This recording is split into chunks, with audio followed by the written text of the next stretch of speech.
Why did Japan succeed spectacularly with the Meiji Restoration, while its neighbors Vietnam and China struggled and often failed to modernize in the late 19th and early 20th centuries?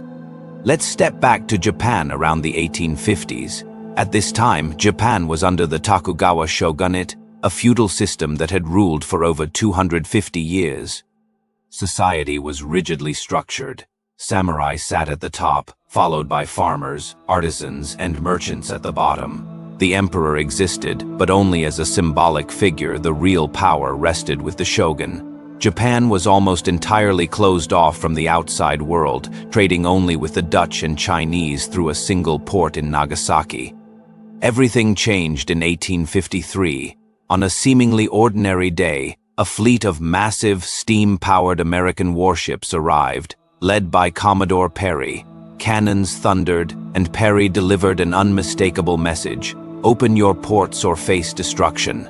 Japan had been hit with a wake-up call. Their wooden ships and outdated weapons were no match for modern Western firepower. Imagine stepping into a battle with a wooden sword while your opponent has full armor and rifles. That was Japan's reality. This shock split the samurai class. Some wanted to resist at all costs, but a group of young samurai from southern domains saw a different path. They realized Japan had to learn from the West and modernize, or risk total defeat. These reformers, along with other forward-thinking leaders, overthrew the shogunate in 1868 and restored the emperor as the central figure of power, marking the dawn of the Meiji era. The young emperor became a symbol of national unity. Reform-minded samurai didn't just aim to defend Japan, they wanted it to stand shoulder to shoulder with Western powers. Their slogan was clear: enrich the country, strengthen the army. What made the Meiji reforms successful? First, Japan dismantled the feudal system. Daimyos returned their lands to the emperor in exchange for stipends, while samurai lost privileges but were absorbed as bureaucrats, business leaders, or military officers. This centralized authority and eliminated internal divisions. Next, Japan modernized its military, modeling it after Germany and Britain. They built factories, purchased modern ships and rifles, and implemented compulsory military service. By 1894, Japan's army was strong enough to defeat China in the First Sino-Japanese War.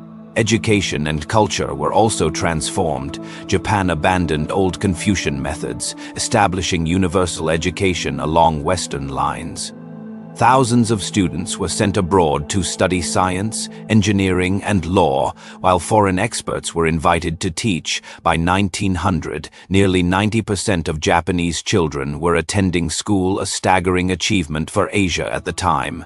Industrially, Japan embraced technology from Britain, Germany, and the US, developing textiles, steel, and shipbuilding. By the early 20th century, Japanese ships competed with Western fleets. Politically, Japan introduced a constitution and parliament inspired by Europe, while still keeping ultimate power in the hands of the emperor. What stands out most is Japan's flexibility. They adopted Western innovations without losing their cultural identity. Loyalty to the emperor, samurai ethics, tea ceremonies, traditional attire all coexisted with factories, railways, and modern cities. This balance allowed Japan to modernize without a cultural shock. In just 30 years, Japan transformed from a feudal society into a regional superpower, even defeating Russia, a Western empire. Now, let's turn to Vietnam. If Japan's story is one of success, Vietnam in the late 19th century is a tragedy, governed by the Qing Dynasty. Vietnam remained a feudal society under Emperor Tu Duc. Most people were peasants. Scholars focused on classical exams and bureaucracy.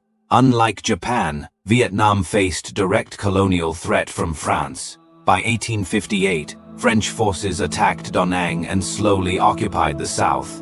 Instead of modernizing to resist, the royal court closed ranks and viewed Western knowledge as dangerous.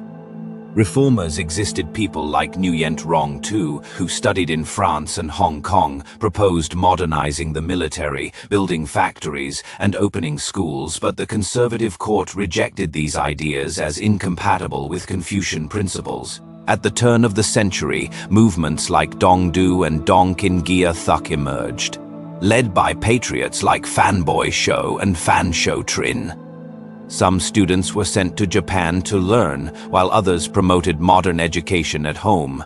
But French colonial suppression, lack of royal support, and small-scale organization prevented these efforts from achieving national reform. So why didn't Vietnam modernize like Japan? Several reasons: a rigid, conservative monarchy, overwhelming colonial pressure, and a focus on Confucian education that ignored science and technology. Unity was also missing. While Japan rallied around the emperor, Vietnam's reformers and court were divided. Some sought revolution, others cooperation, and now, with China, a colossal civilization, yet slow to awaken. The Qing Dynasty faced internal decay, corruption, and growing Western pressure.